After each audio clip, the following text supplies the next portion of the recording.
Okay, so this is my video, Coursework 1 Spinal Assessment. This is by George Copeman of our case, so this is coursework. So our case study is a 30-year-old female. She's got lower back pain, which came during the first 2 months of pregnancy. She's given birth 4 weeks ago, and the pain is still present in the lumbar spine. She's a novice to exercise, but she used to work out 2 times 30 minutes per week, but hasn't since becoming pregnant. So she obviously her back pain came on quite early, and it's still ongoing several months, 2 months after a pregnancy. So it's been ongoing for around 10 months now, which is quite a long time for back pain. With the epidemiology, lower back pain is one of the most common issues and affects 80 to 85% of the people over their lifetime. It is more common in developed countries as sedentary jobs and less physical activities have become more prominent. So, for instance, in countries with more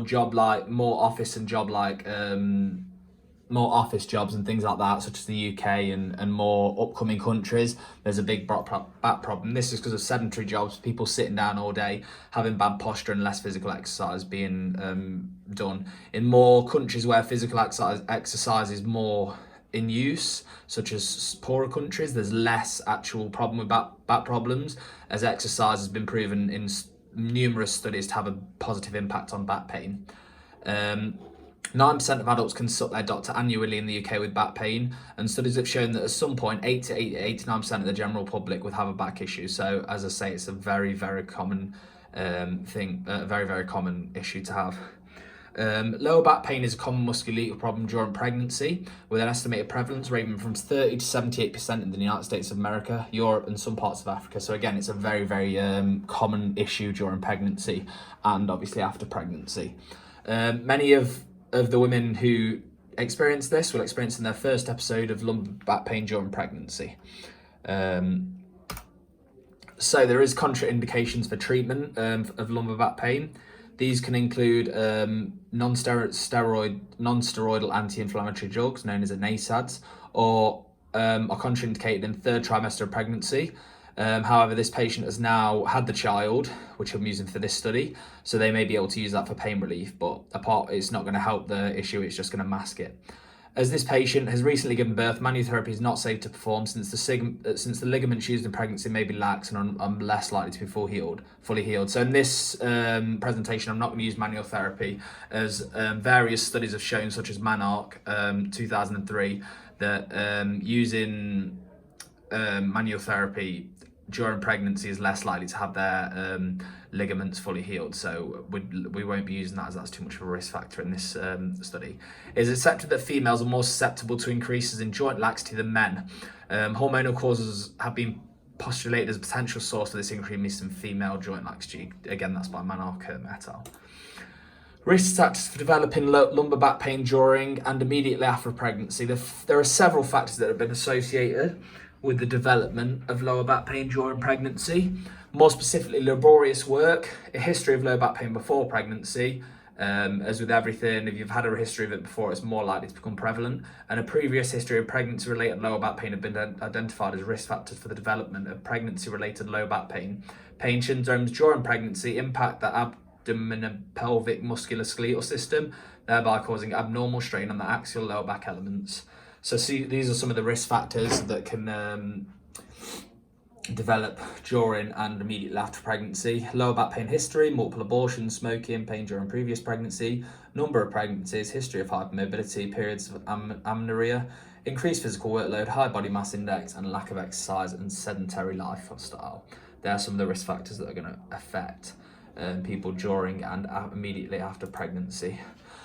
So treatment options. There are various treatment options available, such as soft tissue manipulation. This can be massage and things like that. Postural education, stabilization exercises, and transcutaneous electrical nerve stimulation, often provided by physiotherapists, have been found to be effective in managing lower back pain after pregnancy, and has since been recommended as first line of management for the treatment of lower back pain in pregnancy. If you have low back pain or pelvic pain during or after pregnancy, education and exercise therapy can help. So it would seem in early studies that a mix of treatment options is the best way to deal with a back problem, and a mix of these treatments should be used. But obviously your doctor should always be consulted just after pregnancy which ones you're going to be doing, and this is quite early stages of after pregnancy that we're on at the moment. It has been proven that a 12-week program of physical activity and exercises immediately post-pregnancy has shown to reduce the amount of lower back pain by 33%. So, like I say, exercise has been shown in various studies in a combination with other treatments and on itself to actually reduce the amount of lower back pain. Because of this, extensive research supporting exercise in the treatment of lower back pain in combination with other treatments or by themselves, we have included exercises that should be used for treatment and maintenance of being free of lower back pain shortly after pregnancy, following certain programs. So, our first exercise is the seal Sphinx pose, as you can see here, demonstrated. The seal Sphinx pose is a compression of the lumbar spine. The pose involves a varied amount of lumbar compression. The Sphinx is a milder version of the seal pose shown here. Therefore, the pose may be better to use at early stages of rehab, and the patient may struggle with the first seal pose. So, as I said, this exercise can be used in early stages of rehab, and there are various ways to make it easier for people who can't actually perform the seal pose, which is the Sphinx pose, which is an easier version of it. To make it more difficult, you can progress to the seal pose, obviously, as you get mid to late stages of rehab. It should not be performed if the patient is suffering with a major debilitating back problem. However, the patient that we're using is not serious enough to warrant this. During pregnancy, this can be adapted so the belly is not compressed on the floor. So again, you can use it during pregnancy as well as after pregnancy to have good results on the spine. The next one we're going to go to is going to be engaging the muscles using a pelvic tilt. So as you can see here in the demonstration, the patient is sitting on the floor, lying on the floor with their legs in flexion, with their knees in flexion and their feet on the floor. They are then instructed to act as if they've got a diamond shape on their, just above their pelvic, on their core abdominal muscles. Act as if they've got a diamond shape and pretend that there's a marble in the middle of that. And they're trying to keep the marble in the middle of their stomach. This exercise can be used in early, mid, and late stage rehab to activate the core muscles and can be used to engage the core more. There is strong evidence to support the use of core exercises in early, mid, and late stage rehab of lumbar back issues. Core stability has been used as a term in the fitness industry to describe exercise to prevent and improve the trunk stability, which is claimed will prevent and reduce lower back pain. There's various research supporting this. Regularly completing this exercise should help improve the patient's core control and ability to engage their core more in everyday activities, helping to reduce and prevent lower back pain from occurring. Elphinson, 2009. This exercise is usually safe to use in any stage of rehab. However, the patient should not use it if they are having severe discomfort in the back or abdominal regions. However, this exercise is better used in the early stages and the mid stages and any stages, but it can be used very early on as it's a very non-intensive exercise. Therefore, it can be performed at any stage of the rehab. The next one is the cat and cow pose, which is going to be demonstrated here. The cat-cow exercise is a spinal mobilization exercise that helps a person loosen their spine. It gets your lower back moving better. To do the cat-cow, the person is in their hands and knees and bends their spine up like a cat and then curves it downward. There is no horizontal movement, and the movement is all it is, and the movement is as if the spine is moving like an accordion up and down. One of the benefits of the cat-cow is the absence of joint compression during movement. Since you're horizontal when doing the cat-cow, it allows the patient to reintroduce the movement to the area without compressing it. Adding the cat-cow exercise to a rehab program in the early stages have been shown along with other exercises to help reduce lower back pain in 12 weeks in certain studies. This by McIntyre 2018.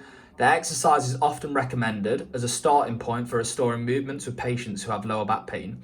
Of course, there are many caveats to this recommendation, so this does not apply to everyone who has lower back pain or spinal pain. For most types of lower back pain, we encourage movement early in the process so that the lumbar spine doesn't stiffen up and prolong the recovery process.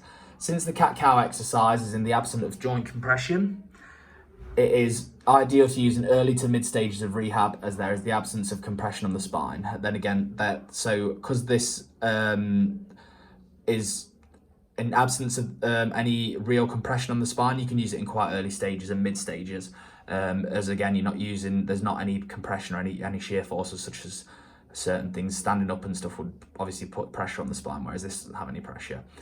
To progress this movement, patients can do the movement while lifting a single arm or leg. This can help with stabilization and core activation as it activates other muscles. However, this would be used in the later stages of rehab as it requires a lot more combination of certain muscles working together. Therefore, it's a bit of a harder movement that will be used later. To progress the movement, the patient can just restrict the movement to make the movement easier to perform. So again, the patient can restrict the amount of movement in the cat and cow, and that can make it easier to do for someone in earlier stages who's struggling. If the back is recently injured, patient should be careful with this movement as it could increase back pain if done wrongly. If in severe discomfort, patients should seek medical advice before continuing with movements. So now we're going to move on to the next one. The next one is the bridge. To perform the bridge, lie on your back with your hands at your side, knees bent and feet flat on the floor, under your knees. Tighten your abdominal and buttock muscles, raise your hips to create a straight line from your knees to shoulder, squeeze your core and pull your belly button towards your spine.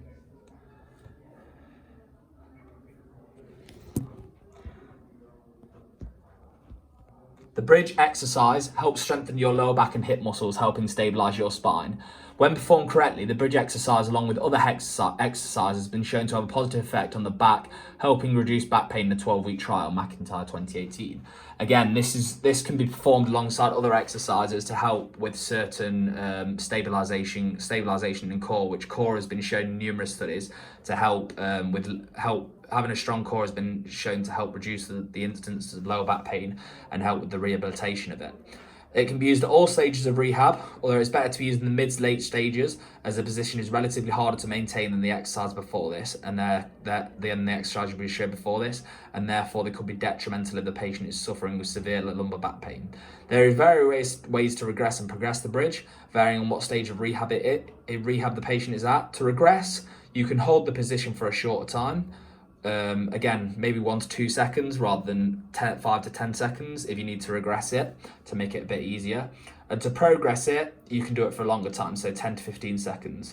Also, to progress it, when in the bridge state, you can lift one leg or the other leg, which may make the bridge harder to do, which is a harder movement, so that will be used in the later stages of rehab.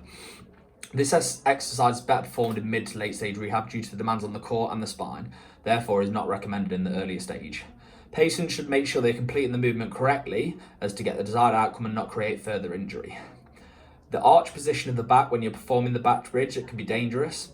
Hyperextension of the back places significant compressive forces on your spine, which can in turn do damage to the discs in between your vertebrae. Over time, this stress from hyperextension can weaken your spine. Therefore, the bridge should be done under supervision and the amount of exercise should be prescribed by a professional. So before undertaking the bridge, make sure you've got professional consultation to use it, and also make sure you're taught it by a professional so that you can perform the movement correctly. Now we're going to move on to core exercises on the Swiss ball. So the first core exercise on the Swiss ball is the patient is based on the Swiss ball. They are then instructed to move from side to side with the hands to follow. This movement helps engage the core while also helping the patient with their stabilization. Swiss ball exercise involves stabilization and core working alongside. An exercise program have been shown to aid recovery in lumbar back pain in post-pregnant women. Pennick and Young, 2007. The exercise ball, Swiss or physio ball, is a versatile piece of equipment available to help people with back pain in particular.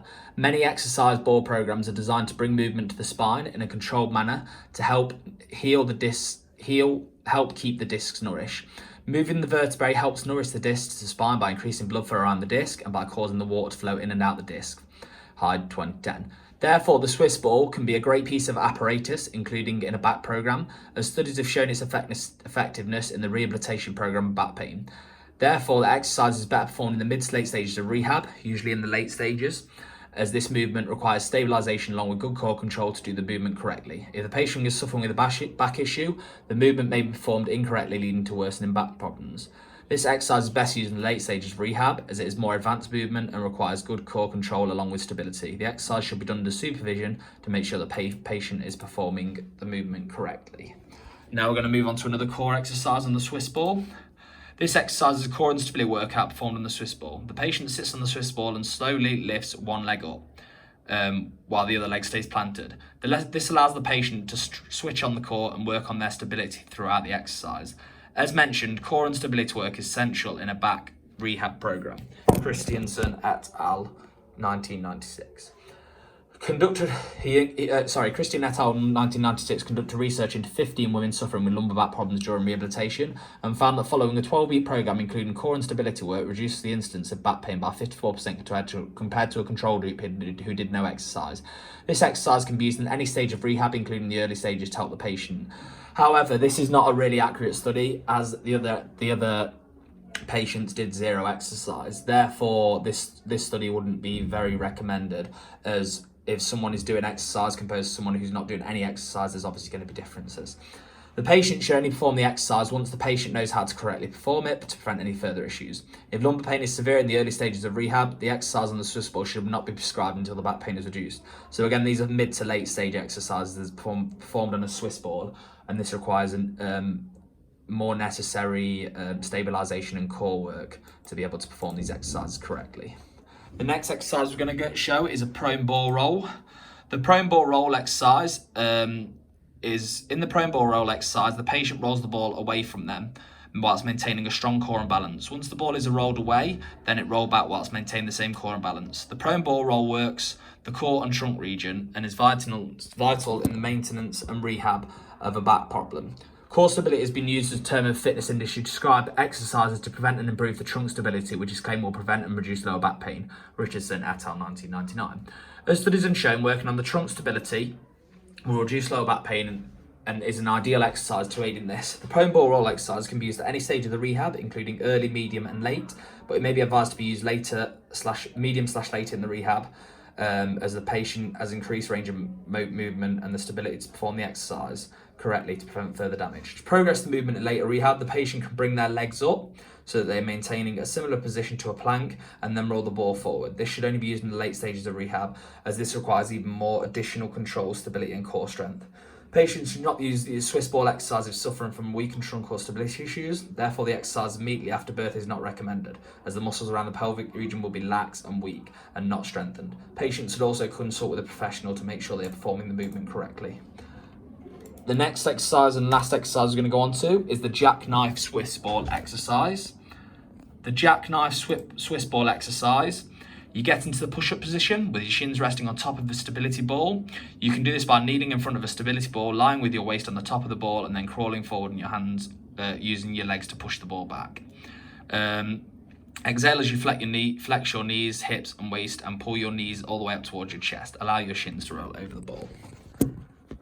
The Swiss ball jackknife is a core stabling exercise that improves balance, strength, and flexibility throughout hip and abdominal region. As mentioned before, core stabilization and strengthening is an essential part of the rehab program and prevention of lower back pain. This exercise is ideal for strengthening and stabilization of those areas. It also helps improve balance, strength, and flexibility, which have all been found to help with the prevention of debilitating lumbar back pain. The exercise is best performed in the mid-late stages of rehab, as it requires various different aspects to be performed at the same time, which can be challenging with someone suffering from a debilitating back issue.